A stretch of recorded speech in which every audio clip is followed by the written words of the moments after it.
облысы Қаскелең қаласы Қасырбек атындағы орта мектебінің оқушысымын. Сіздермен мен Рахит Жаслан. Бүгінгі біздің тақырып мамандық кеше, бүгін ертең. Ал енді айтып өтетін болсақ, әлемде өте көп мамандықтар бар. Мен соның ішінде ең қызықты және ерекше мамандықтарды қарастырып көрдім. Маған қызық болды, сіздерге де қызық болады деп ойлаймын.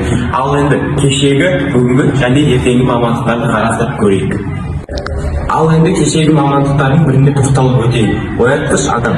Оятқыш адам 18-19 ғасырларда пайда болған.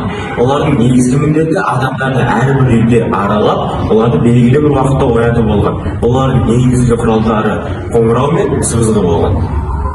Ал енді бүгінгі таңдағы мамандықтарға көз жүгіртіп өтетін болса, соның бірі маркетолог. Маркетолог дегеніміз тауарға сұраныс пен ұсынысты зерттейтін маман, және де бизнестің табыстылығын арттыру мақсатында арнайы жұмыстар өткізетін маман. Бұл мамандық қазіргі заманда сұранысқа өте ие мамандықтардың бірі. Ал ертеңгі болашақтағы сұранысқа ие болатын мамандықтың бірі IT, бағдарламашы. Әлем саны ақпараттар ағымымен болашаққа ілгері жылжып келеді. Яғни IT саласының мамансыз болашағымызды да елестете алмаймыз. Болжамдарға сүйенетін болсақ, 2030 жылы жаңа мамандықтар қалыптасады. Барлығы технологиямен тығыз байланысты. Бүгінгі біздің тақырып осы, қызықты болды деген ойдамын. Болашақта мамандықпен жаңылыспауыңыз